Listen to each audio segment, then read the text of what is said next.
ويقولون آمنا بالله وبالرسول وأطعنا ثم يتولى فريق منهم من بعد ذلك وما أولئك بالمؤمنين. അല്ലാഹുവിനെ സംബന്ധിച്ചുള്ള ഈമാനല്ലേ ഇതൊക്കെ പറഞ്ഞത്? അല്ലാഹുവിനെ സംബന്ധിച്ചുള്ള ഈമാനാ പറഞ്ഞത്. റബ്ബാരാ ഇതൊക്കെ പറഞ്ഞു. ഇനി മുഅ്മിനും കാഫിറും അല്ലാത്ത ഒരു വിഭാഗം മനുഷ്യരിൽ ഉണ്ടെന്നാണ് നമ്മൾ പറയും. റസൂലുള്ളാഹി സ്വല്ലല്ലാഹു അലൈഹി വസല്ലമയുടെ കാലത്ത് മുനാഫിക്കീങ്ങൾ, ഹിപ്രോക്രൈറ്റ്സ്. എന്താ ഹിപ്രോക്രൈറ്റ്സ് എന്ന് പറഞ്ഞാൽ? മുസ്ലിമായിട്ട് ഇങ്ങനെ നടക്കും, പക്ഷെ ഉള്ളിൽ അവന് സംഗതി തലയിൽ കയറിയിട്ടില്ല. അവന് ഉള്ളുകൊണ്ട് കാഫിറാണ്, അല്ലെങ്കിൽ ഉള്ളുകൊണ്ട് തിന്മയെ ഇഷ്ടപ്പെടുന്നവനാണ്. എന്താ ആയത്ത് നോക്കൂ. അള്ളാഹു ദൃഷ്ടാന്തങ്ങൾ ഇങ്ങനെ പറഞ്ഞു കേട്ടോ. നേരെ പോകുന്ന വിഷയമാറ്റം നോക്കൂ. എന്താണ്? അവര് പറയുന്നുണ്ട് ചില ആളുകൾ, അള്ളാഹു ഇങ്ങനെയൊക്കെ പറഞ്ഞു തന്നിട്ടുണ്ട്. ഇതാണ് അള്ളാഹു, ഈ റബ്ബിന്റെ വചനമാണ് ഖുർആൻ. അള്ളാഹുവാണ് നിന്നോട് പറയുന്നത്, എന്റെ റസൂൽ എന്റെ ദൂതനാണ്, ഓൺ ബിഹാഫ് ഓഫ് മീ, എനിക്ക് വേണ്ടിയാണ് ഈ പറയുന്നത് എന്റെ റസൂൽ സല്ലല്ലാഹു അലൈഹി വസല്ലം. ഇതൊക്കെ അള്ളാഹു ഇങ്ങനെ പറഞ്ഞുതരാണ്. എന്നാലും ചില ആളുകൾ പറയും, അവര് പറയുന്നുണ്ട്, ഇന്നത്തെ കാലഘട്ടത്തിലുമുണ്ട്, അന്നുമുണ്ട്, ഖിയാമത്ത് നാൾ വരെ വരുന്ന ജനങ്ങളിൽ മുഅ്മിനീങ്ങളെന്ന് കരുതപ്പെടുന്നവരിൽ തന്നെ ഒരു വിഭാഗം ഇങ്ങനെ ഉണ്ടാകും. ആ വിഭാഗത്തിൽ അല്ലാഹു നമ്മെ പെടുത്താതിരിക്കുമാറാകട്ടെ. ആമീൻ യാ റബ്ബൽ ആലമീൻ. എന്താ അവര് പറയാ? ആമന്നാ ബില്ലാഹി വബിർറസൂൽ, അല്ലാഹുവിലും റസൂലിലും ഞങ്ങൾക്ക് ഈമാനുണ്ട്. വഅതഅനാ, അല്ലാഹുവും റസൂലും പറഞ്ഞത് ഞങ്ങൾ കേൾക്കുക അനുസരിക്കുകയും ചെയ്യുന്നുണ്ട് എന്നവര് പറയുന്നു. പറച്ചിലെങ്ങനെയാണ്? മുസ്ലിം ഞാൻ മുസ്ലിമാണ്, അല്ലാഹു റസൂലൊക്കെ ഈമാനുണ്ട്, ഈമാനുണ്ട്. ഇല്ല എന്ന് പറഞ്ഞാൽ പിന്നെ ചുടലിലാകരം കൊണ്ടുപോയി കിടത്തുക. അതുകൊണ്ട് ഞാൻ മുസ്ലിമാണ്, പള്ളിക്കട്ട് തന്നെ ആയിക്കോട്ടെ, ഞാൻ മുസ്ലിമാണ്. അല്ലാഹു റസൂലും പറഞ്ഞു, നമുക്കത് 100% അപ്പുറത്തേക്ക് ഒന്നുമില്ല, ശരിയാണ്. ثم يتولى فريق منهم, ഞങ്ങൾക്ക് അല്ലാഹുവിലും റസൂലിലും വിശ്വാസമുണ്ടെന്ന് പറയുകയും ഞങ്ങൾ അനുസരിച്ചിട്ടുണ്ട് എന്ന് പറയുകയും ചെയ്തവരിൽ ഒരു വിഭാഗം, ഫരീഖും മിൻഹും, ഫരീഖ് എന്നാണ് ഒരു പക്ഷം, ഒരു ന്യൂനപക്ഷം, കുറച്ചാൾക്കാർ. ബഹുഭൂരിപക്ഷം ഒക്കെ ആ പറഞ്ഞതനുസരിച്ച് ജീവിക്കുന്നവരാ. ثم يتولى فريق منهم, ഞങ്ങൾ മുസ്ലിമീങ്ങളാണ് എന്ന് പറഞ്ഞവരിലെ ഒരു വിഭാഗം ആളുകൾ പുറംതിരിഞ്ഞു പോകും. പുറംതിരിഞ്ഞു നടക്കുക എന്ന് പറഞ്ഞാൽ അല്ലാഹുവിന് അനുസരണക്കേട് കാണിച്ചു നടക്കും. മിൻ ബഅദി ദാലിക്, ഇങ്ങനെയൊക്കെ നാവുകൊണ്ട് പറഞ്ഞതിന്റെ ശേഷം അല്ലാഹുവിന്റെ നിയമം വരുമ്പോൾ അനുസരിക്കാൻ മടി വരുന്നവർ. അല്ലാഹുവിന് ഇഷ്ടമല്ല, ശരിയാണ്, പക്ഷേ എന്നെ കൊണ്ട് പാവില്ല എന്ന് നാവുകൊണ്ട് പറയൂല, കർമ്മങ്ങളെ കൊണ്ട് ചെയ്യുന്നവർ. വമാ ഉലൈക ബിൽ മുഅ്മിനീൻ, ഈ വിഭാഗം മുഅ്മിനീങ്ങളല്ലേ അല്ല. മഅദല്ലാഹ്, അല്ലാഹു കാത്തുരക്ഷിക്കുമാറാകട്ടെ. എന്താ മുഅ്മിനീങ്ങളെ പറയണത്? നമുക്കിത് പറ്റൂല എന്ന് പറഞ്ഞാൽ പിന്നെയും ഒരു വിഭാഗത്തിന് അവിടെ ശാഠ്യം ഉണ്ടാവുന്ന. നാട്ടില് കല്യാണം നടക്കാൻ കള്ളുകുപ്പിയൊക്കെ പൊട്ടിക്കണം, പറ്റൂല, എല്ലാരും 1-2 മൂത്ത മകൻ, അവന്റെ അനുജൻ, അവന്റെ 2 സുഹൃത്തുക്കൾ, ഇത്രയുണ്ടാവും. ഒരു 20 ആളുണ്ടെങ്കിൽ ഒരു 4 ആൾക്ക് ഒരു അഭിപ്രായം, അത് ചെയ്തേ പറ്റൂ. നാട്ടിലൊക്കെ റൂസുകളൊക്കെ നടക്കാറുണ്ട്, മഹാന്മാരുടെ അനുസ്മരണങ്ങളൊക്കെ. അവിടെ പറ്റാത്തത് ചെയ്യരുത് എന്നൊരു കമ്മിറ്റിക്കാർ തീരുമാനിച്ചു വിചാരിക്കാം. കുറച്ച് ആൾക്കാർ എന്താ ചെയ്തുകൂടെ, എന്തെങ്കിലും ഒരു തോന്നിവാസം നടക്കുന്നുണ്ട്, പറ്റില്ല എന്ന് ഖണ്ഡിതമായ തീരുമാനം എല്ലാവരും, സർവമത കക്ഷി, സർവമത അല്ല, നമ്മൾ ഒരു മതാണ്, ഒരു മത സർവ സംഘ യോഗം ചേർന്നു, നിർത്തല്ലേ. എന്നാലും ചില ആൾക്കാർ നമ്മളെ കച്ചവടം പൊടിപൊടിക്കുന്ന നേരാണ്, നമുക്ക് ചെയ്തേ പറ്റൂ. ഒരു വിഭാഗം മുനാഫിക്കുകൾ ഒരു സമൂഹത്തിന്റെ കൂടെ ഞങ്ങളും ആൾക്കാരാണെന്ന് പറഞ്ഞ് നടക്കുന്നവരുണ്ട്. അവർ മുഅ്മിനുകളല്ല. അല്ലാഹു കാത്തുരക്ഷിക്കുമാറാകട്ടെ. നമ്മൾ പറ്റില്ല എന്ന് പറഞ്ഞ വിഷയങ്ങളിലൊക്കെ അതാണ് നമ്മൾ മനസ്സിലാക്കിയത്. കള്ളുകുടിയും ചീട്ടുകളിൽ മാത്രമല്ല, ഏതെല്ലാം വിഷയങ്ങൾ. പലിശ ഇടപാടുകൾ പറ്റില്ല എന്ന് പറഞ്ഞാൽ അതിനിപ്പോ എന്താ കുഴപ്പം? ഒരാളങ്ങനെ ചോദിക്കാം, എന്താ അവന് ചോദിച്ചൂടെ, എന്താ കുഴപ്പം?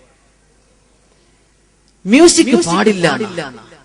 നിങ്ങളത് അറിഞ്ഞിട്ടുണ്ടോന്ന് അറിയില്ല. ഇമാമുന ഗസാലി റളിയല്ലാഹു അൻഹു ഖസ്വത്തുൽ ഖൽബ്, ഹൃദയം കടുത്തു പോകുമോ. അല്ലാഹു തആല മരിക്കുന്ന നേരത്ത് കലിമ ചൊല്ലാൻ പറഞ്ഞ ചൊല്ലാൻ കഴിയില്ല. എന്റെ ഹൃദയം കടുത്തു പോയിട്ടുണ്ട്, അതിലേക്ക് നന്മ കയറിയിട്ടില്ല. അത് പറ്റില്ല എന്ന് പറഞ്ഞാൽ പറ്റില്ല എന്നല്ല, നമുക്കത് വേണോ, അള്ളാഹുവിനെ വേണോ നീ പറഞ്ഞത് കേട്ടോ, ഇല്ലേ എനിക്ക് ഇഷ്ടമാണ്, you can have it, it's up to you, you suffer the consequences.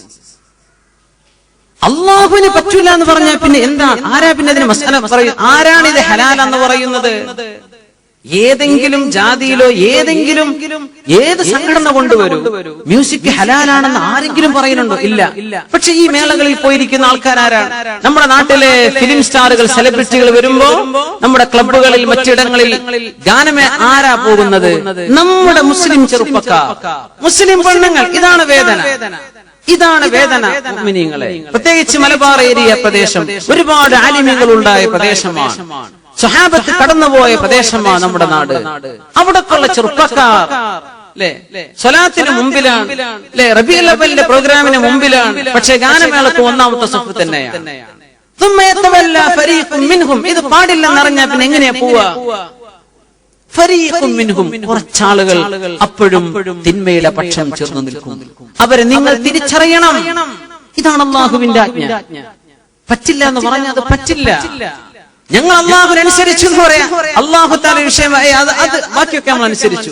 അടുത്തതോ ഇതും കൂടെ ബാക്കിയൊക്കെ. ഇങ്ങനെ ജീവിതത്തിൽ അല്ലാഹു തആലയെ ഇടപെടുത്താതെ, ദീനിനെ ഇടപെടുത്താതെ സ്വന്തം ഇഷ്ടം ചെയ്യുന്ന ആളുകൾ അവർ അല്ലാഹുവിനനുസരിച്ചുവോ? ഇല്ല. ഇത് ന്യൂനപക്ഷമായിരിക്കുന്നതാണ്. കാരണം അല്ലാഹു തആല മുഅ്മിനീങ്ങളുടെ ജംഹൂറിന്റെയും ബഹുഭൂരിപക്ഷത്തിന്റെയും ഹൃദയത്തിൽ ഹിദായത്തിന്റെ പ്രകാശം കൊടുത്തിട്ടുണ്ടെന്നാണ്. അവർക്ക് തിരിയും ഇത് തെറ്റാണ്. മിനിമം അവരതിൽ പോയില്ലെങ്കിലും അറിയാം ഇത് തെറ്റാണ്. ഈ ബോധം ഈമാനുള്ളവരുടെ ഹൃദയത്തിൽ അല്ലാഹു കൊടുത്തിട്ടുണ്ട്. ആ ഈമാൻ എടുത്തു കളയപ്പെട്ടവർ ചിന്തിക്കും അതിലെന്താണ് കുഴപ്പം, നടന്നൂടെ? മുഅ്മിനീങ്ങളെ നമ്മൾ മനസ്സിലാക്കണം. ثم يتولى فريق منهم من بعد ذلك. ഇതൊക്കെ പറഞ്ഞതിന് ശേഷം ഞങ്ങൾ മുസ്ലിമാണ്, ഞങ്ങൾ ഈമാനുള്ളവരാണ്, ഞങ്ങൾ അല്ലാഹു റസൂലിനെ വിശ്വസിക്കുന്നവരാണ്, അങ്ങനെ പറഞ്ഞാൽ ഞങ്ങൾ അനുസരിച്ചു. ആരാണോ പറഞ്ഞത്? അല്ലാഹുവിന്റെ ദീനാണോ പറഞ്ഞത്? ഞാൻ അംഗീകരിച്ചു എന്ന് പറയുന്നവരിൽ ചില വിഭാഗം ഇങ്ങനെ പോകുന്നവരുണ്ട്. അള്ളാഹുവിന്റെ നിയമം പഠിപ്പിക്കാൻ വരികയാണ്. അള്ളാഹുവിന്റെ ചില ഖണ്ഡിതമായ ചില തീരുമാനങ്ങൾ, അള്ളാഹുവിന്റെ നിയമങ്ങളാണ് വരും ആയത്തുകളിൽ പഠിപ്പിക്കാൻ പോകുന്നത്. ആ ആയത്തുകൾക്കുള്ള ചുവടുവെപ്പാണ് അള്ളാഹു ചെയ്യുന്നത്. ഇതാണ് കേട്ടോ യാഥാർത്ഥ്യം. പക്ഷേ ഇത് വേണ്ടെന്ന് പറയുന്നവർ വരും, ഇതിനെതിരെ നിൽക്കുന്നവർ വരും. അള്ളാഹുവിന് ഇഷ്ടമില്ലാത്തൊരു പരിപാടി വേണ്ടാന്ന് നമ്മൾ തീരുമാനിച്ചാൽ അത് വേണമെന്ന് ശാഠ്യം പിടിക്കുന്ന ന്യൂനപക്ഷം. ഇതാണ് ഫരീഖും മിൻഹും. കുറച്ചാൾക്കാർ ഞങ്ങൾക്ക് നടത്തിയേ പറ്റൂ എന്ന് ചിന്തിക്കുന്നവരുണ്ട്. അവരെ തിരിച്ചറിയണം, അവർക്ക് തിരുത്തി കൊടുക്കണം, അവർ തിരുത്താൻ തയ്യാറാവണം. വമാ ഉലൈക ബിൽ മുഅ്മിനീൻ, അവർ മുഅ്മിനീങ്ങൾ അല്ലേ? അല്ല. എത്ര ഗൗരവമാണ് അള്ളാഹുവിന്റെ പ്രയോഗം. അപ്പോ മുസ്ലിമാണോ? ഇസ്ലാമിലേക്ക് മുഴുവൻ കടക്കണം. തലട്ട് കടന്നാൽ പോരാ, ശരീരം മുഴുവനും കടക്ക്. അള്ളാഹുവിനെ നിന്നെ സബ്മിറ്റ് ചെയ്യാൻ, അതാണ് ഇസ്ലാം. എന്റെ ഇഷ്ടമല്ല, എന്റെ റബ്ബിന്റെ ഇഷ്ടത്തിന് ഞാൻ നിന്നു കൊടുക്കുന്നു. അതിനാണ് മുസ്ലിം എന്ന് പറയാ. I submit myself to the will of Allah. അള്ളാഹുവിന്റെ ഇഷ്ടം എന്താ അതിന് ഞാൻ എന്നെ സമർപ്പിക്കാൻ. നിസ്കരിക്കണം, അള്ളാഹു നിസ്കരിക്കാൻ പറഞ്ഞ നേരം എനിക്കിവിടെ ചോയ്സ് ഇല്ല. അള്ളാഹ് പറഞ്ഞു ഞാൻ നിർവഹിച്ചേ പറ്റൂ. അതാണ് നിസ്കാരം. റമളാൻ നോമ്പ് വേണോ വേണ്ടേ നിനക്കെടുക്കാം. റമളാനിൽ നോമ്പ് നോച്ചേ പറ്റൂ. നീ ടൂർ പോണോ പോണ്ടോ, ഇറ്റ്സ് അപ് ടു യു. പക്ഷേ കഅബാലയത്തിലേക്ക് പോകാൻ കഴിഞ്ഞാൽ ഹജ്ജ് ചെയ്തേ പറ്റൂ. ബാക്കിയൊക്കെ പിന്നെ നിനക്കും നിന്റെ ഇഷ്ടം പോലെ ആയിക്കോട്ടെ. ഇത് നീ എനിക്ക് സമർപ്പിച്ചേ പറ്റൂ. അതാണ് ഇസ്ലാം. അല്ലാഹുവിനെ സമർപ്പിക്കാൻ, ഇതാണ് വാക്കർത്ഥം. നമ്മളിത് മനസ്സിലാക്കണം. നമ്മുടെ ജീവിതത്തിൽ പോലും ഒരു തെറ്റിനെ തെറ്റ് അല്ല എന്ന് മനസ്സിലാക്കുന്നത് ഗുരുതരമാണ്. തെറ്റ് ചെയ്യുന്നത് തെറ്റാണ്, പക്ഷെ ഒരു തെറ്റ് തെറ്റല്ല എന്ന് വ്യാഖ്യാനിക്കുകയോ തെറ്റിനെ തെറ്റല്ല എന്ന് കരുതുകയോ ചെയ്യുന്നത് ഇസ്ലാമിൽ നിന്ന് പുറത്തു പോകാൻ കാരണമാണ്. മുഅ്മിനീങ്ങളെ, റിദ്ദത്ത് വരുമെന്നാണ്, മുർത്തദ്ദായി പോകുന്നതാണ്. അല്ലാഹു കാത്തുരക്ഷിക്കുമാറാകട്ടെ. ഒരാൾ കള്ളുകുടിച്ച് ഇങ്ങനെ വരികയാണ്, നന്നായിട്ടുണ്ട്, കള്ളുകുടി ഉഷാറായിട്ടുണ്ട് എന്ന് പറഞ്ഞാൽ ഒരു തിന്മയെ ഇഷ്ടപ്പെടലോ അപ്രീഷിയേറ്റ് ചെയ്യലോ ഇസ്ലാം എന്ന് പുറത്തു പോകുന്ന റിദ്ദത്തിന്റെ കാരണമാണെന്ന് ഉലമാ രേഖപ്പെടുത്തി. എത്ര ഗൗരവമാണ്. ഒരാളെ തെറ്റ് ചെയ്തു, ഓ നന്നായിട്ടുണ്ട്, ശബാഷ്, well done, you did it. ആരോട്? കള്ളുകുടിച്ചവനോട്, തോന്നിവാസം വ്യഭിചരിച്ചവനോട്. അങ്ങനെ വാതുവെപ്പുകളാണ്. അവളെ ഞാൻ വളക്കും, ഇവളെ ഞാൻ കൊണ്ടുപോകും, ഇവളെ ഞാൻ വ്യഭിചരിക്കും. അത് ചെയ്തവന് ശബാഷ്, കയ്യടി. അങ്ങനെ ചെയ്താൽ അള്ളാഹു ഹറാമാക്കിയ ഒരു പണി നിനക്ക് ഇഷ്ടമായി. എന്തതിനർത്ഥം? എന്റെ റബ്ബിനെ വെറുപ്പാൻ എനിക്കത് ഇഷ്ടമാണ്. അതിനർത്ഥം എന്റെ റബ്ബിന്റെ നിയമം എനിക്ക് ഇഷ്ടപ്പെട്ടില്ല. ഇസ്ലാമിന്റെ ബൗണ്ടറി പുറത്താണ്. ചെയ്ത അമലുകൾ ഖളാ കൂട്ടേണ്ടി വരും. ഇസ്ലാം എന്ന് പുറത്തു പോകും. അള്ളാഹു കാത്തുരക്ഷിക്കുമാറാകട്ടെ. അതുകൊണ്ട് തിന്മയാണെന്ന് മനസ്സിലാക്കുക. മനുഷ്യന്മാർ തെറ്റ് ചെയ്യും, ശരീരത്തിന്റെ ഇഷ്ടത്തിന് അടിമപ്പെട്ട് തെറ്റ് ചെയ്യും. അതിൽ അള്ളാഹുവിനോട് പശ്ചാത്തപിച്ച് തൗബ ചെയ്ത് മടങ്ങുക. അള്ളാഹു പുറത്തു തരണം പഠിച്ചവനെ, പറ്റിപ്പോയി അള്ളാഹ് എന്ന് പറഞ്ഞ് തൗബ ചെയ്ത് മടങ്ങുക. പക്ഷേ ഞാൻ ചെയ്തത് ശരിയാണെന്ന് പറയല്ല, അങ്ങനെ വാദിക്കല്ല. അള്ളാഹു നിർബന്ധമാക്കിയത് നിർബന്ധമല്ല എന്ന് പറയുകയോ അള്ളാഹു ഹറാമാക്കിയത് ഹറാം അല്ല എന്ന് പറയുകയോ ചെയ്താൽ ഇസ്ലാം എന്നത് പുറത്തു പോകും. മുഅ്മിനീങ്ങളെ, നിങ്ങൾക്ക് കാര്യം മനസ്സിലായി എന്ന് വിചാരിക്കുന്നു. ഇത് ചർച്ച ചെയ്യപ്പെടേണ്ട ആയത്താണ്. ഇൻഷാ അല്ലാഹ് അടുത്ത ക്ലാസ്സിൽ നമുക്ക് വിശദമായി മനസ്സിലാക്കണം. അല്ലാഹു തആല തൗഫീഖ് നൽകുമാറാകട്ടെ.